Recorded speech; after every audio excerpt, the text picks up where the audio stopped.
Bonjour à tous, bonjour à toutes. Merci de nous rejoindre pour ce 12e, 13e. Il faudrait que je compte parce qu'à chaque fois, je suis en panique en début d'épisode. Je dis que c'est l'épisode X, mais j'ai oublié de compter avant. Je crois que c'est le 13e. C'est pas grave. Les gens, ils me reprendront dans les commentaires. Salut Ouais, ça porte Benjamin, chance. merci de venir. Bonjour. Bonjour Arnaud. Euh, Enchanté.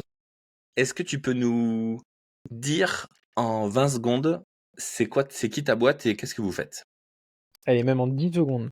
Ah, trop bien. Concret- Donc moi, je suis dirigeant et cofondateur de YBrush. YBrush, c'est une société française. On est basé à côté de Lyon et on a développé une technologie qui permet de brosser les dents et les gencives en un seul geste et notamment en 10 secondes. Et c'est pour ça que je rigolais sur les 10 secondes.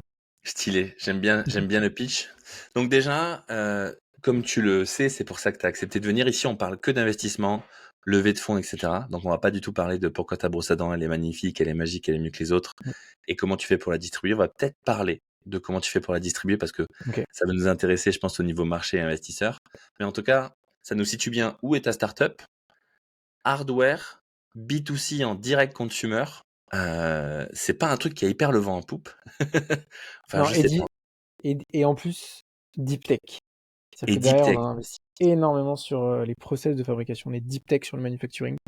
Donc c'est le combo pas gagnant mais perdant normalement quand on Pour parle les invests, d'investissement. c'est pas sexy. En plus, t'as aucun recurring, pas d'abonnement, pas de. T'as du recurring peut-être sur du. Si. Ouais, ouais, on est dans un consommable qui correspond à la brossette de la brossette électrique, on est tête de brosse. Ok, Et là, on a des recurring en effet ok. sur ça. Bon, bah, tu vas nous expliquer tout ça après. Tu viens de faire une levée de fonds de combien? On a bouclé il y a plusieurs mois une levée de fonds de 6 millions d'euros. Ok, félicitations. Merci. C'était la première? C'était la deuxième, j'imagine, Non, troisième? c'était la troisième. C'était la Troisième. troisième. Au total, on a levé pas loin de 10 millions d'euros depuis le début. Mais la troisième était quand même la plus importante. Et de loin. Le hardware, ça nécessite toujours un peu plus d'argent Ouais. que le software. Euh, on va revenir en arrière, comme je te le disais. Quand est-ce que la boîte elle a été créée? Parce que là, on est en 2023. Tu as combien d'années d'existence sur cette boîte? La boîte, elle a été créée fin 2017. Ok. Donc ça fait 6 ans. Ça 6 fait ans, ça bientôt 6 ans. 7. Bientôt 7. Et en fait, on a bossé avant, pas loin de 2 ans dans ses créations, sur de la R&D. Avant 2017. Avant 2017.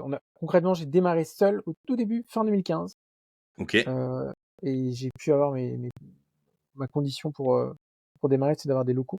J'ai eu le premier bureau qui était tout petit, tout début 2016, dans un incubateur à Lyon, incubateur de l'UQAM. Voilà, ça a Ok. vraiment démarré comme ça.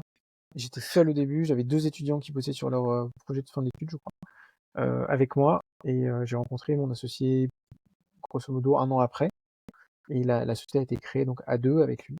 Moi, je m'occupe de tout ce qui est marketing, sales, administratif, et lui s'occupe de tout ce qui est technique, c'est-à-dire production, R&D, et tout ce qui Ok. se passe grosso modo sur le site de production et de logistique. Ça m'intéresserait que tu nous guides à travers l'histoire, du coup, en partant depuis le début, de tes levées de fonds. Euh, à quel moment elles sont intervenues? C'était quel montant? Combien de temps t'as mis qu'on fasse les trois pour qu'on voit un peu ce cheminement? Parce que du Ouais. coup, j'imagine que t'es dans une logique de levée de fonds.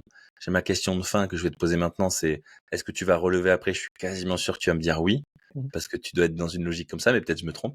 Et du coup, ça m'intéresserait vraiment qu'on fasse ce cheminement parce que on a eu beaucoup d'entrepreneurs dans le podcast où souvent c'était la première ou alors c'était la deuxième, mais la première c'était Family and Friends, donc elle compte pas vraiment celle-là.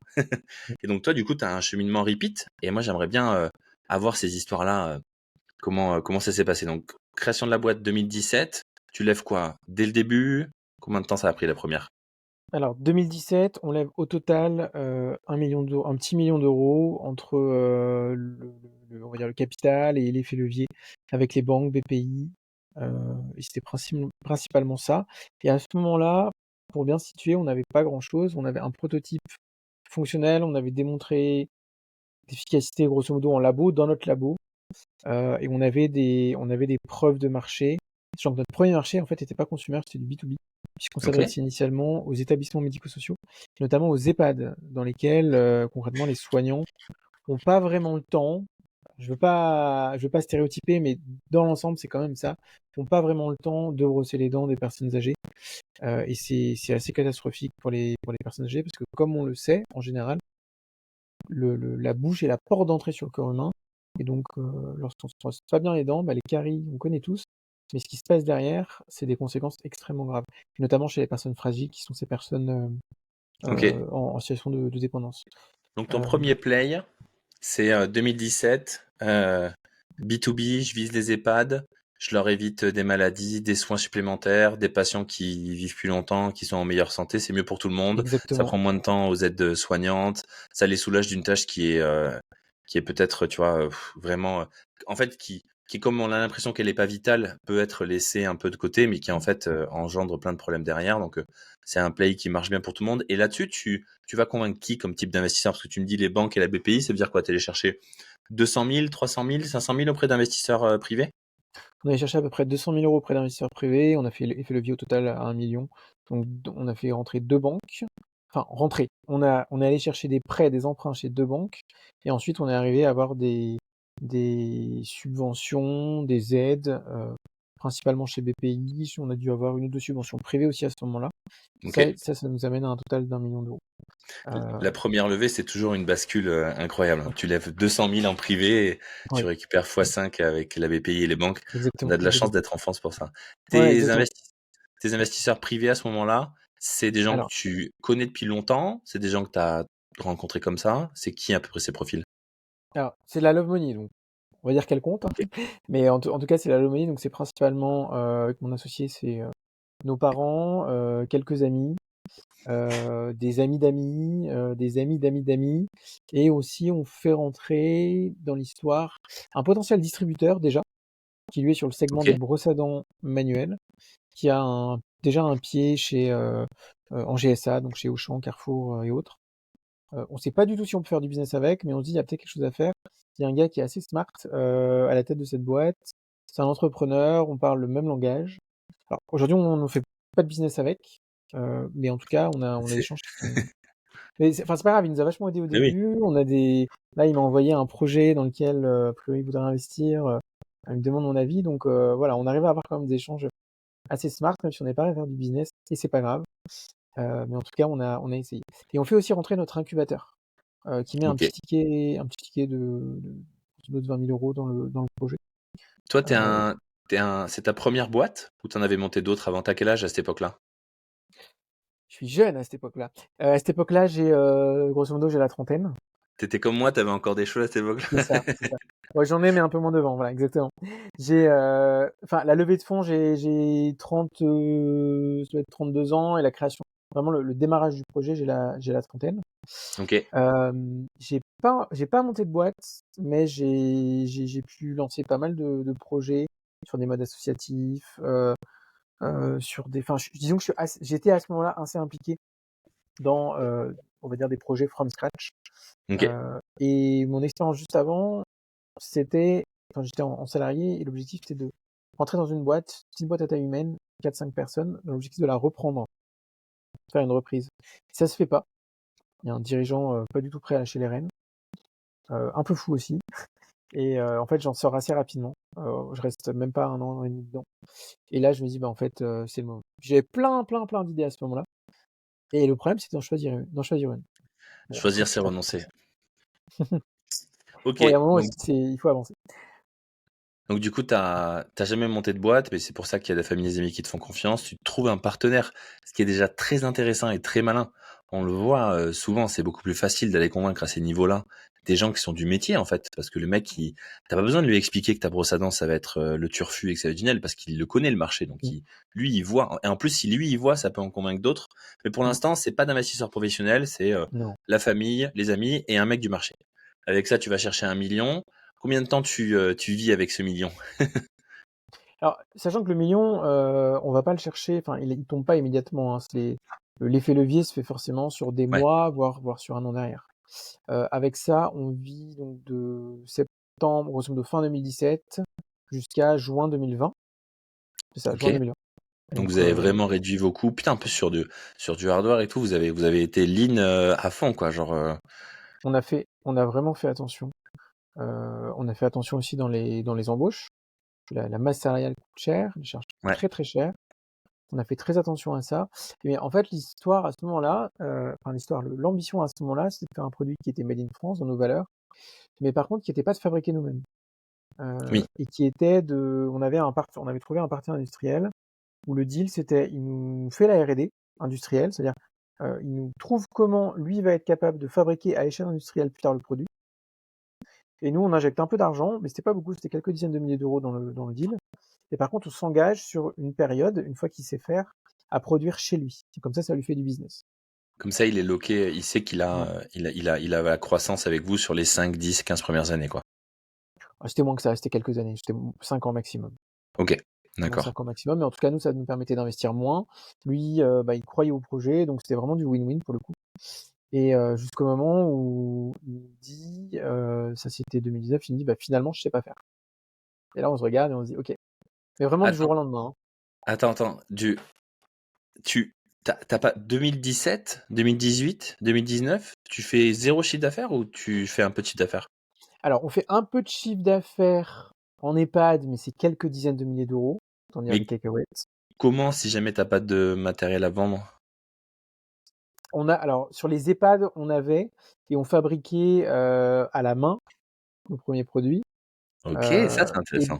mais par contre dans les EHPAD, c'est du produit B2B, c'était du produit médical avec des certifs particulières, donc c'était un produit qui était vendu cher.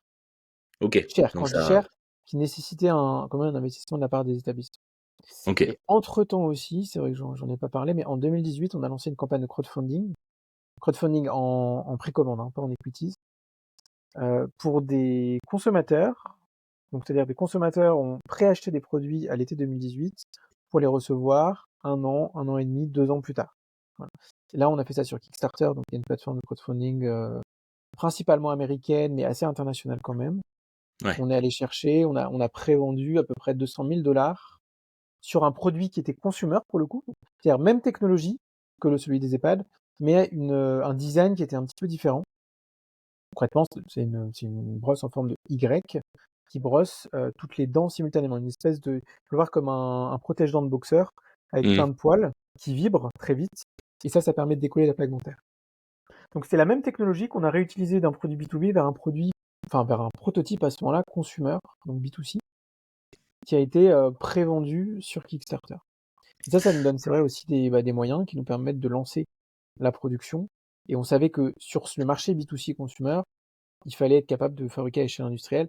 Et c'est là où on s'est retrouvé avec mon associé, alors que notre partenaire industriel nous a dit, OK, je sais pas faire. On s'est regardé, on a dit, bah, soit on arrête, parce qu'on savait que c'était très très difficile, et aujourd'hui c'est encore une très très grosse barrière à l'entrée, Ouais. soit on le fait nous-mêmes.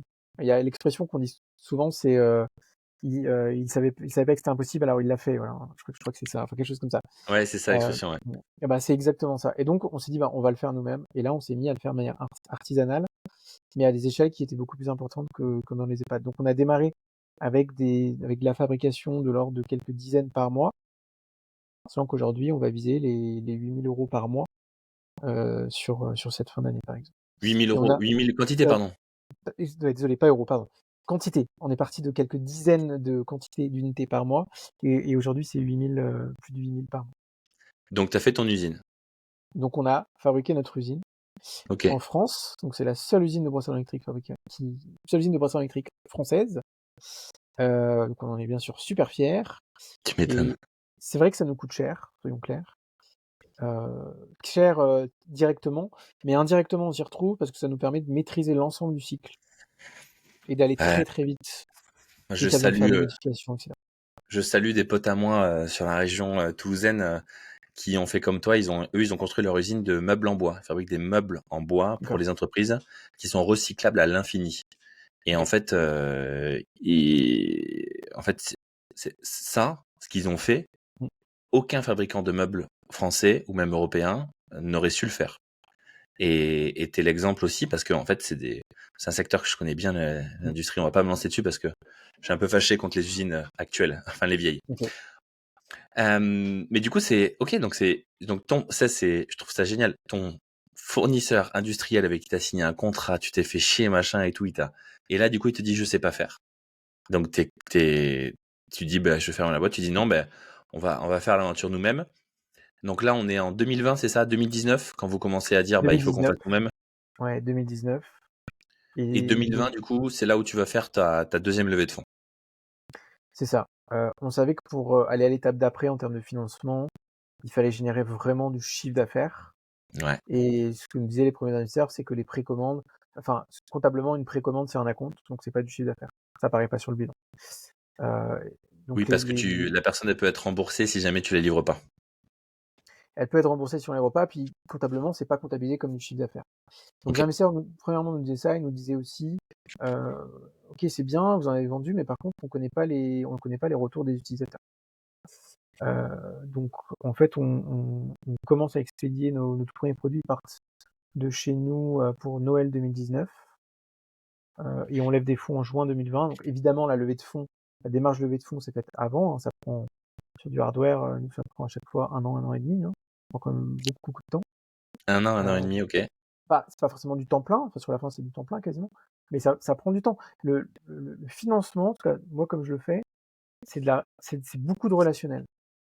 Donc il faut, c'est pas juste un one shot, il faut prendre en amont contact avec les investisseurs, les revoir, leur montrer que ça avance, que ça améliore, qu'il y a les KPI qui s'améliorent, qu'il y a l'attraction, etc. Il Voilà, faut qu'ils vivent l'aventure, quoi, en fait. C'est ça, il faut que tu les... ouais, exactement. Et il faut les séduire. Il faut les séduire comme un salarié, comme un client, enfin comme n'importe qui suit le projet. Et donc là, on expédie nos tout premiers produits, on a des retours clients et on lève. Alors, on a des retours clients, mais aussi on a énormément de précommandes supplémentaires à ce moment-là. Ok. Voilà. Et là, ça nous permet de lever, donc sur juin 2020, pas loin de 3 millions d'euros. Au total, à nouveau, avec effet levier. C'est à peu près 1 million en equities et 2 millions 8 exactement, 1 million en equities et 1 million 8 en effet levier. Et ça, on le fait auprès d'investisseurs privés, donc qui sont pas des personnes de notre entourage. Et on le fait auprès d'un family office aussi, qui rentre à ce moment-là, qui a pas mal d'argent et qui met un ticket qui est vraiment, vraiment conséquent pour nous. Avec Ok. quelqu'un qui nous fait confiance et qui nous suit vraiment. C'est lui qui lead le tour, j'imagine. À ce moment-là, il n'y a pas vraiment de lead parce que c'est principalement des investisseurs privés, en fait. Ok. Donc, il n'y a pas de sujet de lead. C'est le sujet, par contre, sur la levée d'après. Ok. Juste sur ce deuxième tour-là, tu commences à faire rentrer des gens dans ton board? À ce moment-là, on commence à faire rentrer les gens dans notre board. Exactement. Et c'est un board qui est pas très structuré, c'est-à-dire c'est plus, on se rencontre une fois par trimestre, on reporte de notre côté, on échange avec eux, ils nous mettent en contact entre-temps, ils nous ouvrent leur réseau s'il y a besoin. Et voilà, il y a un petit dashboard avec un petit tableau de bord avec des KPI qu'on définit en amont, mais c'est pas très structuré à ce moment-là. Ça l'est plus à nouveau sur le tour d'après. Ok. On va y arriver, du Ouais. coup, tout doucement. Donc là, été 2020, c'était pleine période du Covid en plus. Je me souviens la panique que c'était à ce moment-là. Tu arrives quand même à closer ta levée d'1 million. Exact. Félicitations. Donc, septembre, tu es content. Tu as 3 millions pour exécuter, pour aller plus fort sur ton usine, sur des recrutements, j'imagine, sur Mm. beaucoup de com et de marketing. Mm. Si tu es en B2C, donc il Il faut mettre faut, de il faut l'argent investir pour dedans. ça, pour l'acquisition client. Euh, Quand est-ce que du coup, donc là, cette dernière de 6 millions, quand est-ce que tu t'es dit, est-ce que quand tu as levé les 3 millions, fin septembre Mm. 2020, là, Mm. tu avais fini ta levée, est-ce que tu savais que tu allais en faire une autre? Et tu Oui. savais déjà quand c'était? Je savais que ça allait être grosso modo sous 2 ans. Ça, on le Ok, savait. Il s'est intervenu, ouais, un peu, un chouïa plus que 2 ans. Et on savait qu'on allait en faire une, bien sûr. Voilà. ok. Bah, C'était, ça nécessite le projet sur lequel on est. J'ai du hardware, j'ai du deep tech, c'est-à-dire que le gros de nos finances, bon, si on enlève tout ce qui est masse salariale et autres, ça part soit dans l'industrialisation, c'est-à-dire on fait des investissements sur la chaîne de production, soit dans le Mhm. marketing. Voilà. Et on sait qu'on a encore sur la partie industrielle, d'ici grosso modo 3 ans, il va falloir, si on veut aller là où on veut aller, investir quelque chose comme 10 millions d'euros. C'est des montants qui sont gigantesques. On part from scratch, donc ça nous crée des barrières à l'entrée qui sont gigantesques avec des brevets. C'est-à-dire que les autres, que ce soit des gros industriels ou des petites boîtes, ne savent pas fabriquer. Donc, super barrière à l'entrée. Mais derrière, ça veut dire, la contrepartie, c'est qu'il faut investir beaucoup. pour être capable d'aller chercher des marges qui sont suffisantes, parce que dans le B2C, quand on est en magasin, c'est le cas pour nous, on a besoin d'avoir des marges qui sont très importantes, très très importantes. Ouais, moi j'avais un référentiel, je sais pas s'il est vrai, mais en gros, coût sortie d'usine, si tu fais pas en vente B2C minimum x3 à x5, tu perds de l'argent. En B2C, en direct au consumer, oui. En magasin, il faut faire plus que ça. Un Ok. magasin va prendre entre 30 et 50% du hors-taxe final. Il faut oublier la logistique, les coûts de prod, etc. Ouais, c'est les prix. Mais sur les grandes marques, alors je sais pas si on prend les grandes marques de brosse à électrique, je connais pas leur coût de prod, mais on fait la descente assez facilement et ce qu'on voit, c'est qu'il faut grosso modo le coût de prod il soit à peu près à 10, peut-être 15% du prix TTC qu'on retrouve en magasin. C'est Voilà. euh, c'est fou ça, je trouve à chaque fois psychologiquement quand tu vas pour quelqu'un qui n'est pas d'initié, ça fait bizarre à chaque fois quoi. Oui, exactement. Ok, donc tu sais que tu vas lever et tu sais déjà que tu vas lever en septembre 2020, je rappelle. Tu sais déjà que tu vas faire ta prochaine levée. Tu te dis 2 ans, ça prend un peu plus de temps finalement. Ouais. Quand est-ce que tu as commencé cette dernière levée de 6 millions? Donc c'est quand même pas rien. Tu as levé 6 millions du coup, j'imagine c'est 3 equity, 3 dettes.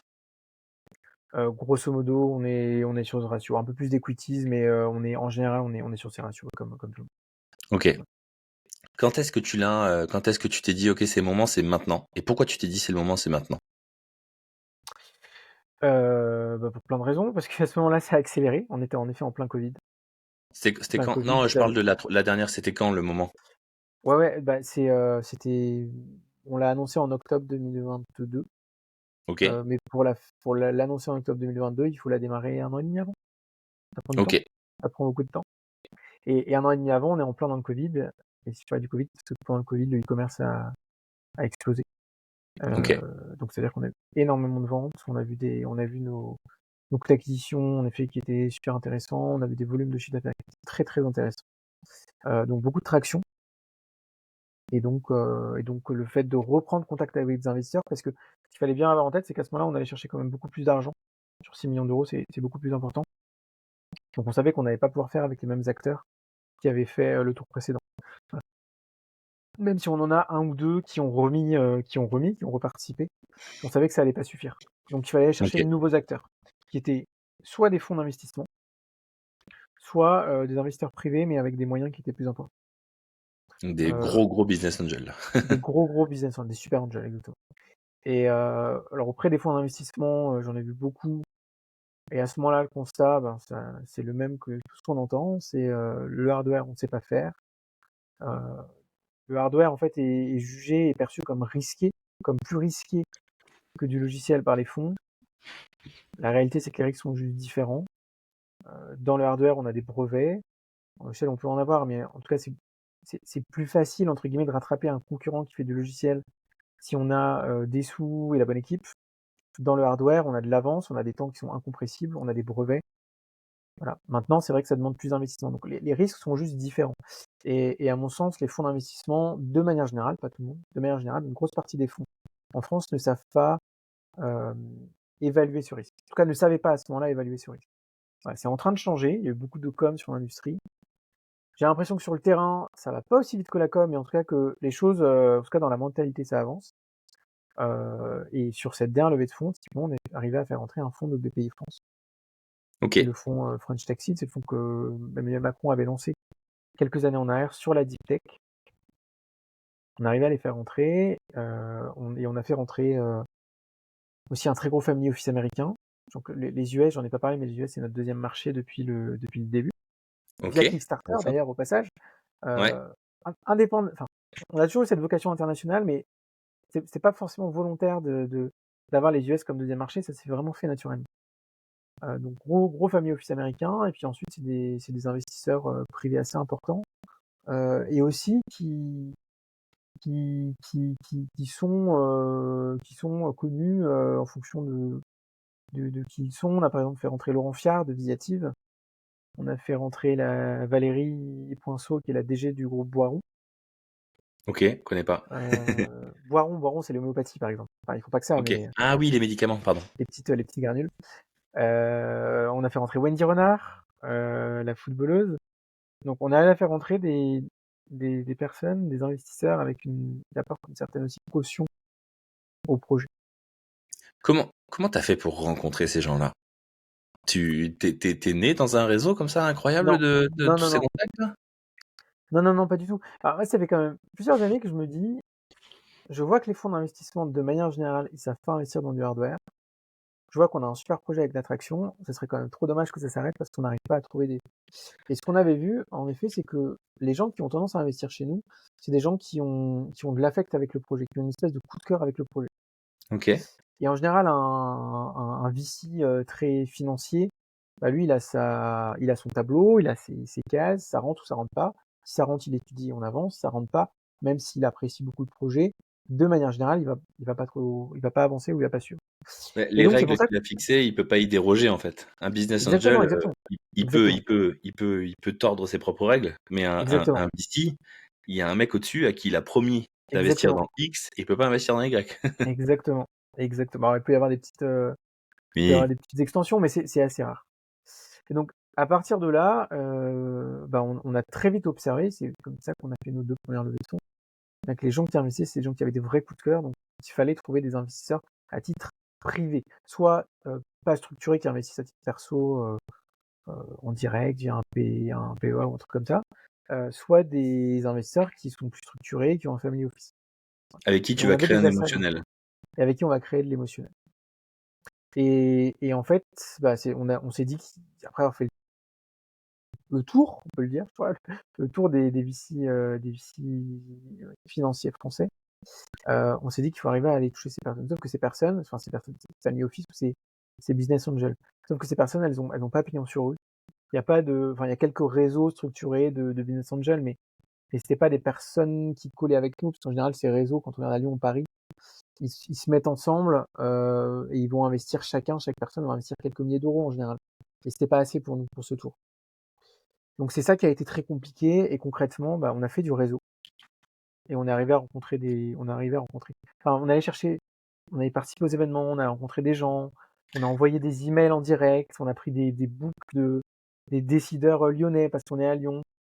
Et au final, c'est ça qui nous a permis trouver un petit pool d'investisseurs qui ont mis à eux seuls pas énormément au final sur les 6 millions, mais c'était intéressant. Et puis qui en ont parlé autour d'eux et qui nous en ont apporté d'autres. Voilà, c'est ça qui est arrivé, enfin, ça qui nous a permis d'aller chercher cette somme avec des investisseurs privés, des family office qui ont mis, qu'on a fait rentrer. OK. Euh, Donc, en gros, la technique, moi j'aime bien rentrer dans les détails, tu vois, pour les gens qui nous écoutent. ouais. C'est tous les événements qui traînent. T'as ramené ta jolie tête, t'as parlé de ta boîte à des centaines, voire des milliers de personnes, ce qui t'a permis de rencontrer des personnes qui ont créé un émotionnel, et parce que t'avais vite compris que les gens qui allaient investir, c'est des gens qui avaient un émotionnel fort avec ce que tu faisais. Mm. Et du coup, par contre, tu savais que ces gens-là, ils allaient mettre des petits tickets et que eux, c'était un point d'accès pour le reste, ou tu l'as compris en chemin? Non, je savais pas qu'ils allaient mettre des petits tickets et en pratique, ils ont pas forcément des petits tickets, hein. On est sur des tickets qui commencent en général à 58 000 euros. Donc c'est pas des petits tickets non plus, hein. Oui, pardon, mais Euh, par rapport à ton montant recherché, c'est un petit ticket. c'est un petit ticket, mais on en a d'autres qui sont allés mettre plusieurs centaines de milliers d'euros. Donc là, ça devient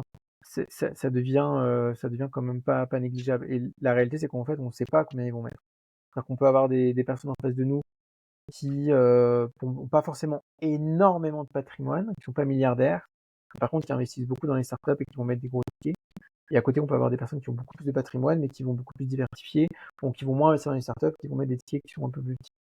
Hmm. Mais sans cet effet un peu rebond, mise en réseau, déjà des investisseurs qui étaient prêts à mettre, c'est vrai que ça aurait été compliqué. Ça aurait été très compliqué. Et tous ces investisseurs qui étaient prêts à mettre, comment tu les as loqués, entre guillemets? Tu leur as juste fait signer des LOI, t'as ouvert des BSR pour être sûr d'avoir les sous, ou t'as attendu d'avoir réuni tout le monde pour activer ton 3-4 millions d'equity? Non, on les sécurise avec des LOI, systématiquement. LOI Ok, signé, dès LOI qu'on a un signé. accord oral. Dans la LOI, bien sûr, on fait apparaître un montant minimum d'investissement, enfin montant minimum du tour, et une valo, ou au moins une range de valo, une Ok. fourchette de valorisation. Ça, c'est important. Euh, on- Tout à l'heure, tu disais qu'on voulait enfin, la strat était de créer de l'émotionnel. Alors, j'aime bien cette expression, mais il faut pas non plus l'apercevoir comme on faisait du théâtre. Hein. Il y a des vraies relations avec ces personnes. On a noué des vraies relations avec ces personnes. Certains ou certaines n'ont pas investi, et ça, c'est sincère. Donc, on était vraiment dans une relation de transparence. Et à ce moment-là, de la même manière, avec des LOI, c'est transparent. C'est-à-dire, on a une LOI, un montant de tour, une fourchette, ça rentre dedans, ok, ils sont bloqués. Ça rentre pas dedans, bah, on va les revoir, on leur dit de manière transparente, voilà où on en est, est-ce que ça vous intéresse toujours? Mais c'est important d'être vraiment dans une relation de transparence complète avec Mais je suis eux. totalement d'accord avec toi. Et quand je dis créer de l'émotionnel, je le dis pas dans le sens faire une pièce de théâtre, se jouer des Ouais, gens et tu bien vois. sûr, bien sûr. Non, justement, je le dis plus comme bah, c'est quelque chose qu'il faut absolument faire quand on est à ton niveau dans Mm. l'entrepreneuriat, parce que les investisseurs n'investissent pas sur la boîte, ils investissent sur toi. T'es pas Exactement. une boîte de 500 personnes avec je sais pas combien de centaines de millions ou de milliards de chiffre d'affaires. T'es un truc enfin, t'es au tout début. Mm. Donc Exact. la seule chose qui a de la valeur aujourd'hui, c'est toi et le peu de choses que tu vas créer et tout ce que tu vas créer. Donc l'émotionnel, il est hyper important. Et Ouais. toi, tu savais que c'était obligé pour toi, contrairement à peut-être d'autres boîtes, mais je trouve que c'est une chance pour toi d'avoir été obligé de faire ça parce que euh, comme ça, parce qu'en fait, c'est un truc que je vois les entrepreneurs mal faire. C'est et même moi, je l'ai mal fait. Tu sais, arriver à un rendez-vous investisseur et en fait, t'attends que dans la première heure, ils te disent s'ils mettent un ticket ou pas. Mm. Alors que Ça arrive, mais ça va. voilà, c'est très rare. Et en fait, il faut accepter de d'abord créer un relationnel aussi pour voir si toi, ça c'est un truc que je me rendais pas compte avant, mais voir si toi, t'as envie de l'avoir. Exactement. Ouais, il faut qu'il y ait un fit de part et d'autre. Et souvent, surtout dans le hardware, on peut se dire, c'est difficile à trouver de l'argent, donc entre guillemets, on prend Ouais, n'importe qui, mais surtout pas parce que derrière, ça peut être super péjoratif. Il faut qu'il y ait un fit dans les deux sens. Et des fois, il c'est peut y ça. avoir un fit en termes de compétences, mais pas humain, ça arrive, ou vice-versa. Et je pense que la préo, c'est le fit humain. Et si Ouais. possible, des compétences. C'est ce qu'on a fait sur tous les tours, mais très visible sur le dernier tour, où là, autour de nous, on a des investisseurs qui nous accompagnent, qui nous ouvrent leur réseau. Et ça, c'est vachement important et ça nous apporte, enfin, ça nous apporte. Évidemment, ça nous apporte, mais ça nous booste, ça nous accélère beaucoup. Ça n'a pas Le de valeur, réseau. le réseau, toujours. Euh, je me suis noté des questions maintenant. J'ai mon Je petit rajoute frère. juste un truc, parce que Vas-y. alors, je peux pas dire grand-chose de quand, combien, même rien du tout de quand, combien, enfin, je peux pas donner des détails sur l'opération, mais on vient aussi d'annoncer il y a 2 semaines de ça que le fonds d'investissement du groupe SEB était entré à notre capital de manière minoritaire. Stylé? Euh, donc stylé, et je pense que sur du hardware, il y a quelque chose à aller voir aussi pour les entrepreneurs qui font du hardware, c'est les corporate ventures. Voilà, s'il peut y avoir des... Alors ça dépend des projets, ça dépend de l'ambition, etc. Mais en tout cas, c'est un axe qui est pas à négliger et que nous, on creuse depuis quasiment le début. Et en fait, je pense qu'on peut trouver souvent enfin, on peut imaginer souvent des synergies, très très souvent des synergies avec des groupes industriels. Ça peut être sur de la vente, mais ça peut être en tant que fournisseur ou sur des technologies qu'on développe qui peuvent peut-être se transposer à d'autres applications. Voilà. Mm. J'en dirai pas C'est plus. c'est vrai que les corporate, donc les CVC, Corporate Venture Capital, donc c'est les fonds d'investissement de grands groupes, souvent industriels comme SEB, mais pas forcément Airbus, EDF, etc. Ils en ont quasiment tous. Ils sont pas faciles à trouver. Des fois, ils se cachent un peu, ou on sait pas trop. Par contre, je suis d'accord avec toi, c'est des partenaires de choix. SEB, pour vous, c'est évident. Et c'est une accélération potentielle en termes industriels et business qui peut être incroyable, quoi. Mm. Ouais, exact, exact. C'est une super nouvelle pour toi. Mm. Félicitations. Merci. J'ai des questions pour Ouais, finir allons-y. cet épisode parce que là, je vois le temps qui défile. Ça avance, hein. Euh, Si tu devais donner un conseil à quelqu'un qui s'apprête à lever des fonds, un seul, ça serait quoi? Il faut pas lâcher. C'est compliqué, surtout dans l'hardware. C'est très compliqué, et encore plus en ce moment. on repart en levée de fonds là, donc pour teaser, pour pas teaser plutôt peut-être la dernière question. On repart en levée de fonds. Je sais que ça a rien à voir avec 1 an ou 3 ans en arrière. Mais surtout, il faut pas lâcher. C'est-à-dire que à partir du moment où il y a un projet avec des KPI, avec de l'attraction, ou avec des investisseurs qui potentiellement peuvent avoir un coup de cœur sur le projet, il faut pas lâcher. C'est très long, c'est très compliqué, il faut mettre toute l'énergie dedans, mais surtout, il faut pas lâcher. Et je Pas pense que c'est lâcher. comme ça qu'on y arrive. Ouais, ouais, ouais. Ok.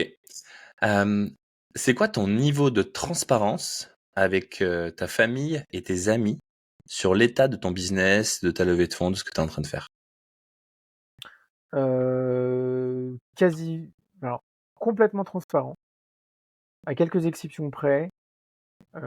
J'atténue un peu les bords, c'est-à-dire que quand j'ai l'impression qu'il va y avoir une super nouvelle, j'atténue un peu, et quand il y a des super bad news, j'atténue un peu, parce que je pense que c'est mon rôle de faire aussi tampon. Mais par contre, quand ça va, je le dis, quand ça va pas, je le dis aussi. Et je pense que ça, c'est important, ça peut permettre de partager, de mutualiser aussi le mood qu'on peut avoir, de se faire remonter le moral quand ça va pas, pas de féliciter, pardon, mais de fêter les good news aussi ensemble. Donc ça, Mmh. c'est vraiment important. Après, c'est vrai que j'ai plus de facilité à partager en détail avec des personnes qui sont entrepreneurs ou entrepreneuses et qui vont peut-être plus comprendre. Je donne un exemple. Ma maman a du mal à comprendre qu'on perd encore de l'argent après 3 levées de fonds. Bon, bah ça, je sais que pour l'instant, ça changera pas et que voilà, c'est pas sa vision des choses.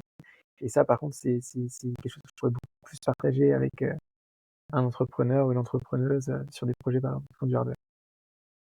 Je comprends ce sentiment. Qu'est-ce que sur ta dernière levée de fonds, c'est quoi le truc que tu regrettes que tu as fait et que tu regrettes d'avoir fait? C'est difficile parce que sincèrement, je regrette rien. On en est super fiers. Ça a vraiment pas été facile. Si quand même, un petit truc, allez, histoire de dire quelque chose.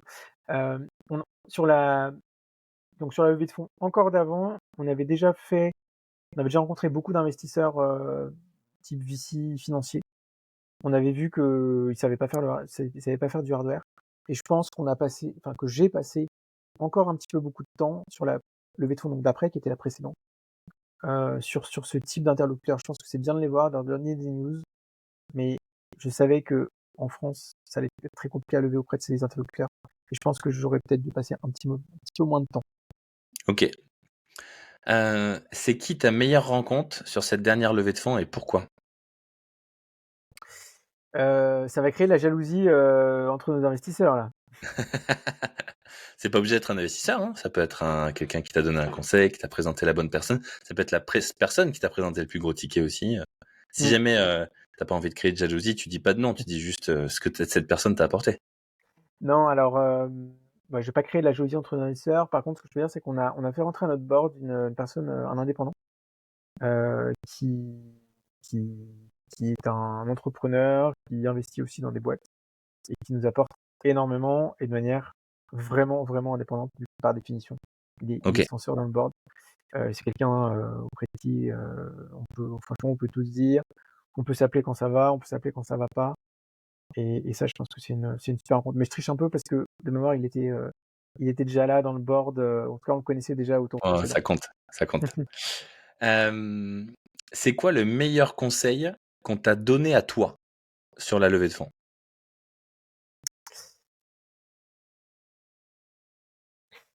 Je suis pas sûr qu'on m'ait donné le top conseil. Ça veut pas dire qu'on m'a donné des mauvais conseils. Mais en fait, Ou alors sinon, c'est quoi le pire conseil qu'on t'ait donné? Sinon, on peut faire l'inverse. Ça serait trop drôle, ça.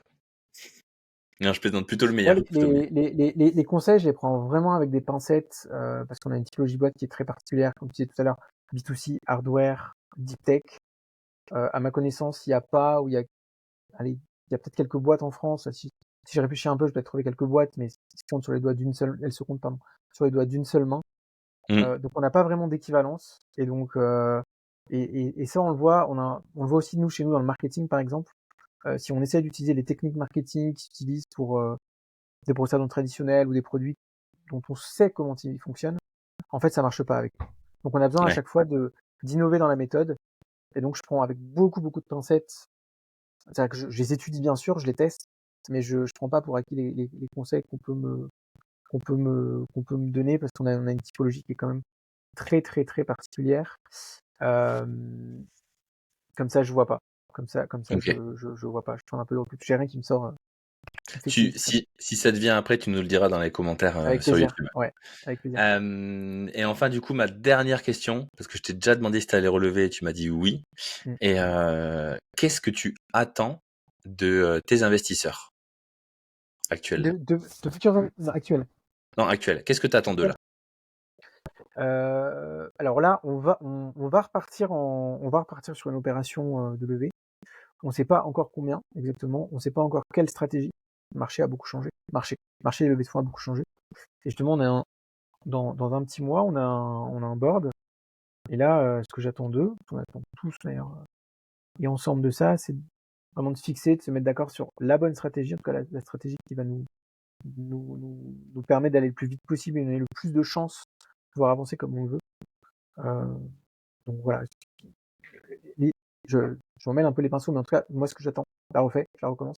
Ce que j'attends, c'est que vraiment on arrive à se challenger ensemble et on arrive à se mettre d'accord sur la bonne stratégie. Et ensuite qu'on la déploie dans l'exécution, d'aller chercher la bonne typologie d'investisseurs au bon endroit. Je pense qu'il ne faut pas aller chercher qu'en France, par exemple, pour nous. Voilà grosso modo ce que j'attends de nos investisseurs. Mais bon, c'est le principe d'un board. Hein. C'est vraiment discuter des orientations stratégiques. Donc, Super. Eh bien, merci beaucoup, Benjamin. On arrive à la merci à fin. toi. Merci à tous et à toutes d'avoir écouté ce podcast. Si vous avez des questions, vous pouvez spammer les commentaires YouTube. Je me ferai plaisir de répondre et Benjamin, j'imagine aussi. Ouais, Et ouais, complètement. je te remercie encore pour ta transparence, Benjamin, et je vous souhaite à tous une bonne Merci à toi. soirée. Merci, bonne soirée.